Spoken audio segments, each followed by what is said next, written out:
चलिए, अभी तक हमने 4 पॉइंट पढ़ लिए हैं।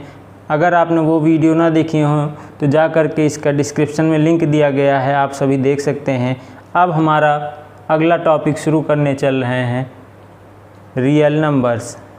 चलिए, रियल नंबर्स की डेफिनेशन के बारे में हम कह सकते हैं कि collection of all rational and irrational numbers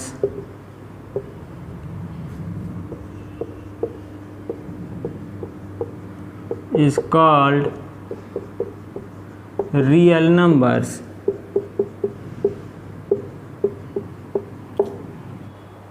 परिमेय तथा अपरिमेय संख्याओं के समूह को हम क्या कहेंगे? रियल नंबर्स, वास्तविक संख्याएं। चलिए, अब हम इसके कुछ प्रॉपर्टीज़ के बारे में डिस्कस कर लेते हैं। प्रॉपर्टीज़ ऑफ रियल नंबर्स, वास्तविक संख्याओं के कुछ गुणों के बारे में हम डिस्कस कर लेते हैं, जिसमें पहला है हमारा एडिशन, योग के गुण।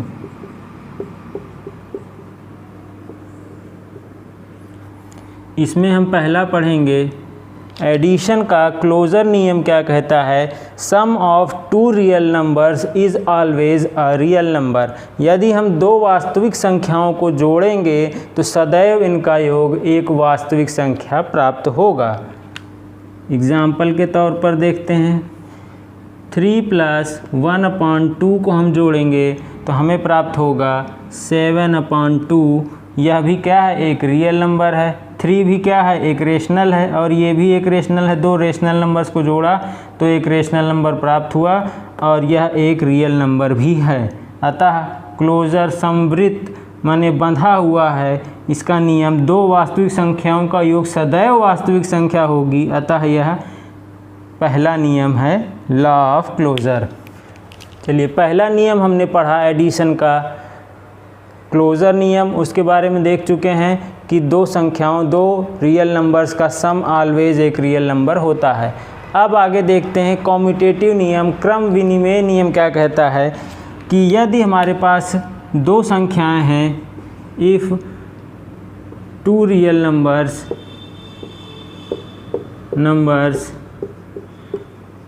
आर ए एंड बी, यदि हमारे पास दो वास्तविक संख्याएं ए और बी हैं तो क्रम विनिमय का मतलब है इनके क्रम को हम आगे पीछे कर दें तो कोई भी फ़र्क नहीं पड़ेगा जोड़ पर। जैसे a + b जो है वो b + a के बराबर होता है। उदाहरण के लिए देखें, चाहे हम 2 + √3 लिखें, चाहे √3 + 2 लिखें, ये दोनों एक दूसरे के बराबर ही हैं। चाहे हम 2 + 5 लिखें, चाहे 5 + 2, यह हमेशा उत्तर 7 ही आएगा। ये था हमारा दूसरा कम्यूटेटिव क्रम विनिमय नियम। तीसरा नियम है हमारा एडिशन का एसोसिएटिव लॉ, साहचर्य नियम। चलिए देखते हैं ये क्या कहता है। यदि a, b and c are real numbers, यदि a, b और c कैसी संख्याएं हैं? रियल नंबर्स, वास्तविक संख्याएं हैं, तो साहचर्य की बात आती है तो a + b + c, ये देखिए यहाँ ब्रैकेट लगा है, ये a + b + c के बराबर होता है। चाहे यहाँ पर ब्रैकेट लगाएं, चाहे यहाँ पर इन दोनों के साथ लगाएं, इनका योग सदैव एक बराबर ही आएगा। एग्जाम्पल के लिए, चाहे हम 1 + 2 + 3 लिखें, यहाँ पर ब्रैकेट लगाएं, चाहे यहाँ 1 + 2 को 3 के साथ जोड़ें तो उत्तर सदैव एक ही आएगा, 6 के बराबर। अतः हम कह सकते हैं एसोसिएटिव का मतलब है कि ये ब्रैकेट यहाँ से यहाँ आ जाए, चाहे यहाँ आ जाए, हमारा उत्तर बदलने वाला नहीं है योग का। चलिए, नेक्स्ट प्रॉपर्टी है हमारी existence of identity element, additive identity. हमें ऐसा कोई रियल नंबर चाहिए जिसमें हम उस रियल नंबर को जोड़ दें तो उसके मान में परिवर्तन ना आए। जैसे मान लेते हैं हम लेट ए एक रियल नंबर है। अब इसमें हम ऐसा कौन सी संख्या जोड़ें कि इसके मान में परिवर्तन ना हो। तो देखते हैं हम अगर ए में हम 0 जोड़ दें तो इसके मान में कोई परिवर्तन नहीं आएगा। अतः हम कह सकते हैं क्लियरली कि 0 is the identity element of a. 0 जो है ए का आइडेंटिटी एलिमेंट है। इसी तरीके से हमसे किसी भी नंबर का आइडेंटिटी एलिमेंट अगर पूछा जाएगा तो हम कहेंगे 0 उसका आइडेंटिटी एलिमेंट होता है। चलिए नेक्स्ट प्रॉपर्टी देखते हैं। चलिए हमारा नेक्स्ट प्रॉपर्टी है एडिटिव इन्वर्स की बात करें, योज्य प्रतिलोम। इसका नाम ही है योज्य माने ऐड इन्वर्स। जो नंबर दिया रहेगा आपको कोई ऐसा कोई रियल नंबर बताइए जिसमें उस रियल नंबर को जोड़ने पर उसका मान 0 हो जाए, वही जो हम संख्या उसमें जोड़ेंगे वही उसका एडिटिव इन्वर्स कहलाएगा।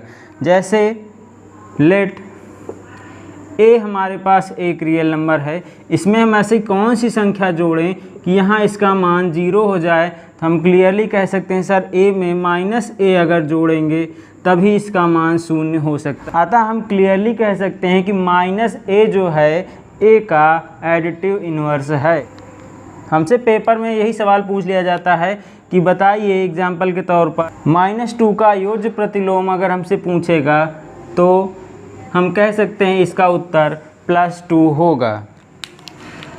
चलिए यहीं पर हमारा ये एडिशन का योग का सारे प्रॉपर्टीज़ ख़त्म होते हैं पांचों।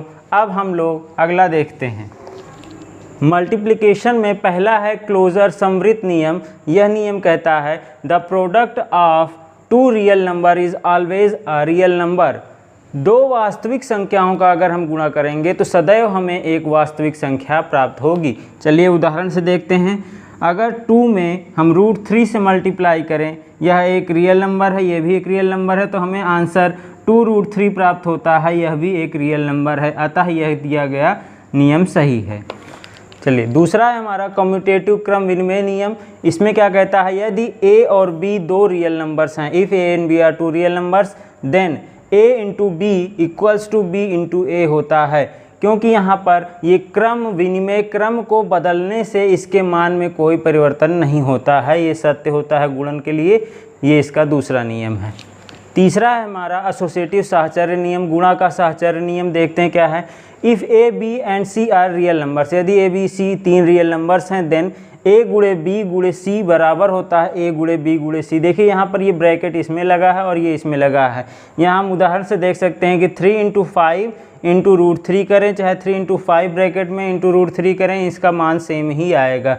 यह इसका एसोसिएटिव साहचर्य नियम है। हम कह सकते हैं कि मल्टीप्लिकेशन एसोसिएटिव नियम का पालन करता है।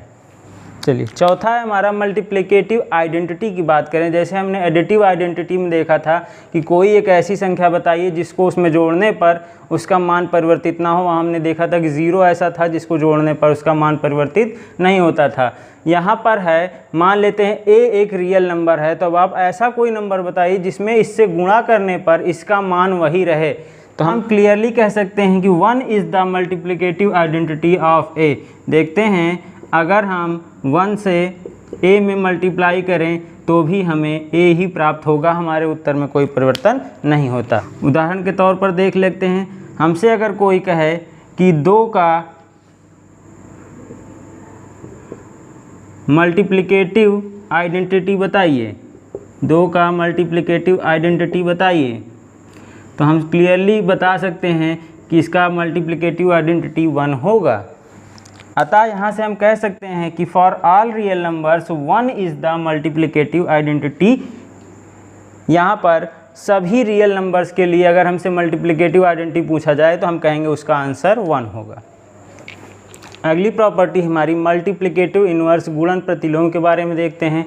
For every non zero real number there exist a real number 1/a such that, प्रत्येक अशून्य वास्तविक संख्या के लिए एक रियल नंबर वास्तविक संख्या 1/a होती है। इस प्रकार से कि a इंटू 1/a करने पर या 1/a इंटू a करने पर हमेशा 1, मतलब ऐसी कोई रियल नंबर a हो तो उसके लिए हमें ऐसा नंबर चाहिए जिससे गुणा करने पर 1 आए। तो हम कह सकते हैं कि a और 1/a जो है मल्टीप्लिकेटिव इन्वर्स हैं एक दूसरे के।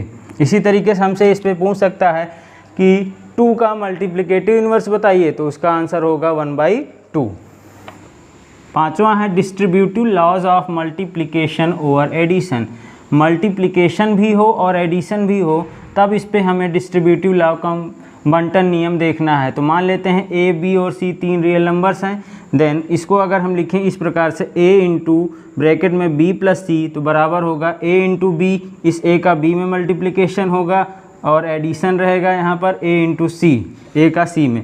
उदाहरण देखते हैं 2 इंटू 3 प्लस √2 अगर हमें दिया हो तो 2 का 3 से मल्टीप्लिकेशन होगा और एडिशन होगा 2 प्लस √2 के साथ। ये था हमारा distributive laws of multiplication over addition.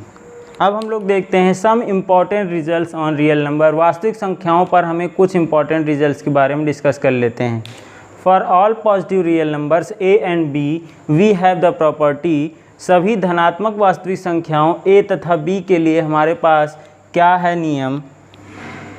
पहला है √a इंटू b बराबर हम लिख सकते हैं √a इंटू √b। दूसरा √a अपॉन b हमें दिया हो, इसको हम लिख सकते हैं √a अपॉन √b। ये हमारा कुछ इंपॉर्टेंट रिजल्ट्स है रियल नंबर्स के लिए। अभी तक हमने रियल नंबर्स के 2 पॉइंट को पढ़ लिए थे। अब हमारे पास तीसरा पॉइंट है representation of real numbers on number line. संख्या रेखा पर वास्तविक संख्याओं का निरूपण करना सीखेंगे। हमने पहले भी इसको सीखा था कैसे निरूपित करते हैं, अब हम लोग इसके बारे में विस्तार से पढ़ेंगे। इसमें पहला पॉइंट है existence of √x for a given positive real number x।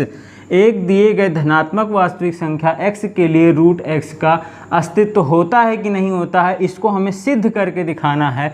तो हम कैसे दिखाएंगे। हमसे सवाल पूछा जाएगा कि √5 नंबर लाइन पर एग्जिस्ट करता है कि नहीं, वो अस्तित्व में है कि नहीं। इस तरीके के सवालों को हम कैसे हल करेंगे, चलिए देखते हैं। चलिए we shall prove existence of √x in 3 steps. हमसे जो सवाल पूछा जाएगा कि √5 एग्जिस्ट करता है कि नहीं, √10 एग्जिस्ट करता है कि नहीं, तो उसको हम निम्नलिखित 3 स्टेप्स में सिद्ध करेंगे। इसको हम स्टेप बाय स्टेप एक एक देखते हैं। चलिए हमारा पहला स्टेप रहेगा फाइंडिंग √x ज्योमेट्रिकली। √x को हम ज्यामितीय तौर पर निकालेंगे। सबसे पहले हम ये काम करेंगे। हमारा सबसे पहला स्टेप रहेगा draw a line segment AB equal to x unit and extend it to C such that BC equals to 1 unit. एक रेखाखंड AB बराबर x यूनिट खींचेंगे तथा उसे C तक इस प्रकार बढ़ाएंगे कि BC बराबर 1 यूनिट हो। चलिए इसको चित्र के माध्यम से समझते हैं। इसे आप नोट कर लीजिए, मैं बगल में चित्र बनाने चल रहा हूँ। चलिए अभी स्टेप हमने 1 में जो लिखा था कि एक हम रेखाखंड AB खींचेंगे x यूनिट का और B को C तक इस प्रकार बढ़ाएंगे कि BC बराबर 1 यूनिट हो और C को थोड़ा और आगे बढ़ा लेते हैं। ये हमारी AX जो है नंबर लाइन है। अब आगे देखते हैं क्या करते हैं। नेक्स्ट है हमारा find mid point O of AC। A से लेकर C तक के बीच का मध्य बिंदु निकालेंगे। कैसे निकालेंगे, स्केल से लेकर A से C तक की डिस्टेंस नाप लेंगे, उसका आधा पॉइंट पर यहाँ हम निशान लगा लेंगे जिसे हम O नाम दे देंगे। इसके बाद क्या करेंगे, draw a semi circle of radius OA with O as a centre. O को केंद्र मान करके OA रेडियस का हम एक सेमी सर्कल खींचेंगे जो ये OC पर काटता है। नेक्स्ट स्टेप हमारा रहेगा now draw BD perpendicular AC intersecting at D। BD perpendicular खींचेंगे AC, लंब खींचेंगे AC जो D पर इस सेमी सर्कल को काटता है। नेक्स्ट स्टेप हमारा रहेगा proving that BD equals to √x। ये जो BD लेंथ है यही √x के बराबर है, यही हम अगले स्टेप में सिद्ध करेंगे। हमारे पास दिया गया है AB बराबर x है और BC बराबर 1 यूनिट है। AB x है और BC 1 यूनिट है। अब हम इस O को अगर D से मिला दें तो ये हमारा एक राइट एंगल ट्रायंगल समकोण त्रिभुज बन जाएगा ODB। अगर हमें इस बी डी लेंथ को निकालना है तो ये हमारा कर्ण है, ये हमारा लंब है, ये हमारा आधार है। This is hypotenuse, this is perpendicular and this is base. अब हम बी डी लेंथ को निकालने के लिए क्या करेंगे, ए सी बराबर x प्लस 1 यूनिट होगा। हमें इस राइट एंगल ट्राइंगल में ये बी डी लेंथ निकालना है। इसके लिए हमें दो लेंथ चाहिए, एक O से D तक और एक O से B तक। OD जो है रेडियस है और ये रेडियस किसके बराबर है, O से C तक के बराबर है। ये दोनों बराबर हैं और ये बराबर है हाफ AC। हम जानते हैं कि जो त्रिज्या होती है यह व्यास की आधी होती है। A से C तक व्यास है और इसका आधा ये है। AC इक्वल्स टू हमने यहाँ लिखा है x प्लस 1। अतः हमारे पास OD लेंथ आ गई x प्लस 1/2 के। अब हमें OB लेंथ की आवश्यकता है। इसको कैसे निकालेंगे, अगर हमें OB निकालना है तो हम कह सकते हैं OC में से अगर हम BC को घटा दें, OC माइनस BC, ये बराबर होगा O से C तक की डिस्टेंस क्या है x, ये हमने निकाला है x प्लस 1/2 माइनस B से C तक की डिस्टेंस हमें 1 दिया गया है। इसको हल करने पर हमारे पास आएगा, ये नीचे 2 रहेगा, x प्लस 1 माइनस 2, इसको सॉल्व करेंगे तो ये आएगा x माइनस 1/2 यूनिट। हमारे पास अब OD और OB लेंथ आ गई है। अब हम BD को निकाल सकते हैं। अब हम समकोण त्रिभुज OBD में निकाल सकते हैं कि यह BD लेंथ कितनी है। हम जानते हैं कि पाइथागोरस प्रमेय द्वारा कि ये कर्ण का वर्ग बराबर होता है लंब के वर्ग के प्लस आधार के वर्ग के।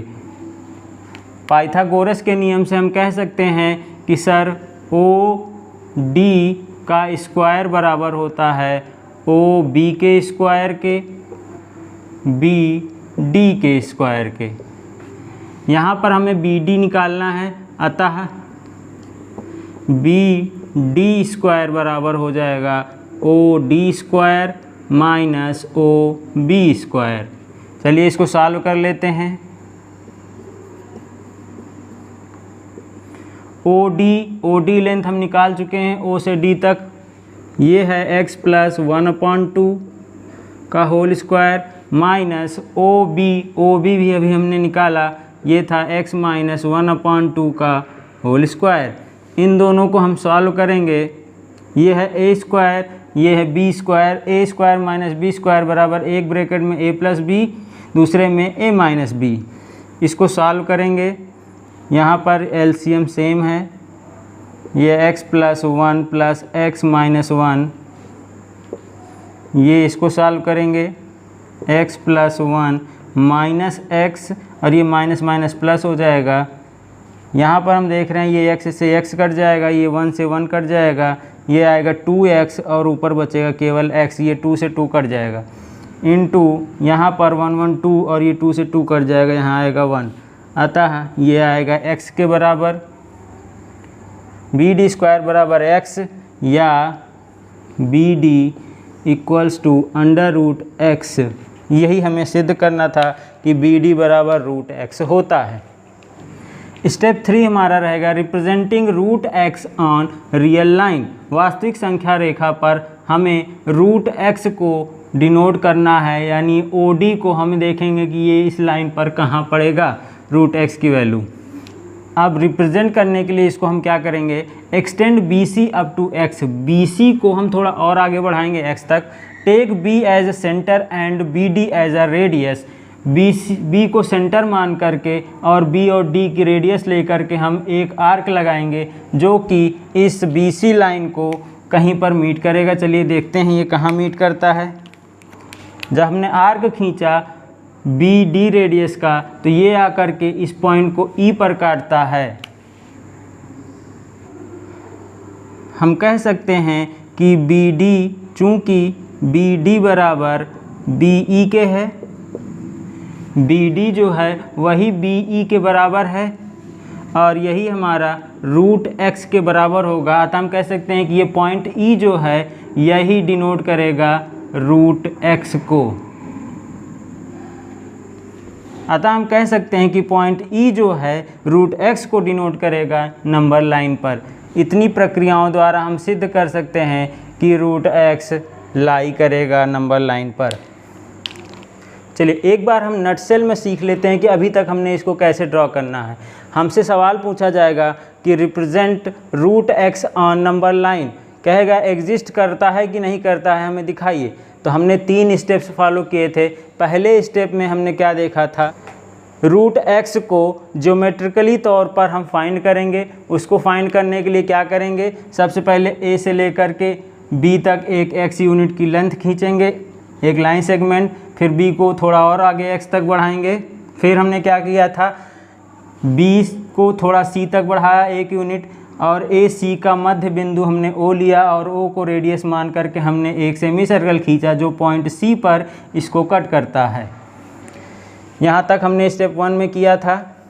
उसके बाद बी पॉइंट पर एक परपेंडिकुलर ड्रा करेंगे जो कि इस सेमी सर्कल को डी पर काटता है। बी डी को लंब खींचने के बाद हम दिखाएंगे कि ये बी डी बराबर जो है रूट एक्स के होता है। उसको कैसे दिखाएंगे, उसको दिखाने के बी डी को रूट एक्स के बराबर दिखाने के लिए हम स्टेप 2 में आएंगे। स्टेप 2 में हमने क्या किया था कि ये ओ को डी से मिलाया था। ये एक राइट एंगल ट्राइंगल है, हमें बी डी लेंथ निकालनी थी। हम जानते हैं पाइथागोरस प्रमेय से कि O D square equal to O B D square plus O B square के। अतः हम ये ओ बी बराबर निकालेंगे, उसके बाद ये ओ डी को निकालेंगे और पाइथागोरस प्रमेय की सहायता से हम बी डी बराबर रूट एक्स की वैल्यू निकाल लेंगे। फिर हमारे पास आता है step 3, representing root X on number line. Root X को नंबर लाइन पर कैसे रिप्रेजेंट करेंगे, उसके लिए हमने क्या किया, हमने ये अपनी बी सी लेंथ को थोड़ा आगे एक्स तक बढ़ाया। उसके बाद क्या करेंगे, टेक बी ए सेंटर, बी को केंद्र मान करके बी डी रेडियस का एक आर्क खींचेंगे जो पॉइंट ई पर काटता है। यही पॉइंट ई जो है रूट एक्स को डिनोट करता है। अतः ये पॉइंट कंप्लीट होता है। अब हम इस पर एक उदाहरण देखते हैं। Represent under root 10.5 on number line. Under root 10.5 को संख्या रेखा पर दिखाओ। चलिए इसको कैसे दिखाएंगे, सॉल्व करते हैं। Draw a b equals to 10.5 centimetre. A से बी तक 10.5 दूरी की एक लेंथ खींचेंगे।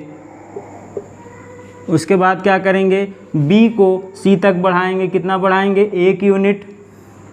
Extend B to C such that B C equals to 1 centimetre. B को सी तक 1 सेंटीमीटर आगे बढ़ाएंगे।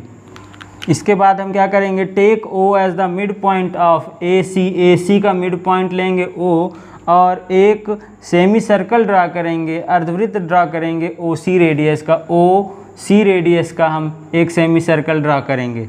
यहाँ से हम देख सकते हैं कि ओ सी जो है वो 10.5 प्लस 1/2 के बराबर होगा। इसको सॉल्व करेंगे, ये आएगा 11.5/2। इसको और सॉल्व करेंगे, ये आएगा 5.75 सेंटीमीटर के। फिर क्या करेंगे, draw a perpendicular B D on semi circle. B से डी पर हम एक परपेंडिकुलर ड्रा करेंगे। इसके बाद हम क्या करेंगे, draw an arc of radius B D which cuts the number line on E. B D का एक आर्क ड्रा करेंगे जो कि इसको ई पर कट करेगा। अतः so point E represents under root 10.5। अतः ये जो ई आया है यही हमारा 10.5 सेंटीमीटर को रिप्रेजेंट करेगा, अंडर रूट 10.5 सेंटीमीटर को रिप्रेजेंट करेगा। हम अपने स्केल की सहायता से पॉइंट ओ से लेकर के ई तक की लेंथ को निकाल सकते हैं। इसकी वैल्यू वही आएगी जो इसका अंडर रूट निकालने पर आएगी। इस प्रकार के सवालों को हम इन स्टेप्स में दिखा सकते हैं। इसमें हमारा अगला पॉइंट है representing real numbers on number line successive magnification. जो हम रियल नंबर्स को अभी तक रिप्रेजेंट किए थे, अब हमारे पास कुछ दशमलव वाले सवाल आएंगे। उन रियल नंबर्स को हम सक्सेसिव मैग्निफिकेशन उत्तरोत्तर आवर्धन की सहायता से दिखा सकते हैं। हमारे पास सवाल है, लोकेट 3.89 ऑन नंबर लाइन। 3.89 को संख्या रेखा पर दर्शाइए। चलिए हमारा पहला स्टेप रहेगा, चूँकि 3.89 जो है 3 और 4 के बीच, हम देख सकते हैं कि ये 3 से बड़ी है और 4 से छोटी है। अतः 3.89 3 और 4 के बीच में यहीं कहीं आएगा।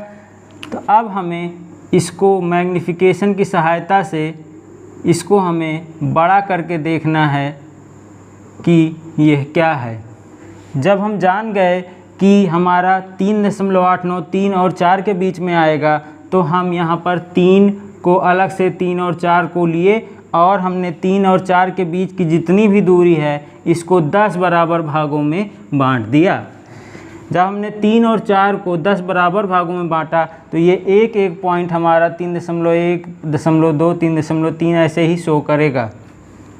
स्टेप 3 हमारा क्या कहता है, चूँकि 3.89 जो है 3.8 से तो बड़ा है मगर 3.9 से छोटा है, अतः ये यहीं कहीं लाई करेगा। हमारा 3.89, 3.8 और 3.9 के बीच में लाई करेगा। अब हम इसको भी उत्तरोत्तर आवर्धन की सहायता से और बड़ा करके देखते हैं। चूँकि हम जानते हैं कि 3.89 जो है 3.8 और 3.9 के बीच में लाई करेगा, अतः हमने 3.8 और 3.9 को यहाँ प्रदर्शित कर लिया और इस दूरी को 10 बराबर भागों में बांट दिया। ये आपके सामने लिखे हुए हैं नंबर्स। यहाँ पर हम देखते हैं कि हमारा 3.89 पॉइंट P यहाँ पर लाई करता है। इस प्रकार से हम संख्या रेखा पर 3.89 को निरूपित कर सकते हैं। आप भी इसी तरीके के सवाल अपने मन से लेकर पेन पर प्रैक्टिस करेंगे तो आप भी इस पर महारत हासिल कर लेंगे। यहीं पर हमारा आज का वीडियो समाप्त होता है। अब हम मिलेंगे नेक्स्ट वीडियो में। अगर आपको मेरा पढ़ाया हुआ पसंद आ रहा हो तो आप सभी मेरे इस वीडियो को लाइक करिए और चैनल को सब्सक्राइब करिए, अपने दोस्तों के साथ ज़्यादा से ज़्यादा शेयर करिए, जिससे कि मुझे मोटिवेशन मिलता रहे। तब तक के लिए धन्यवाद।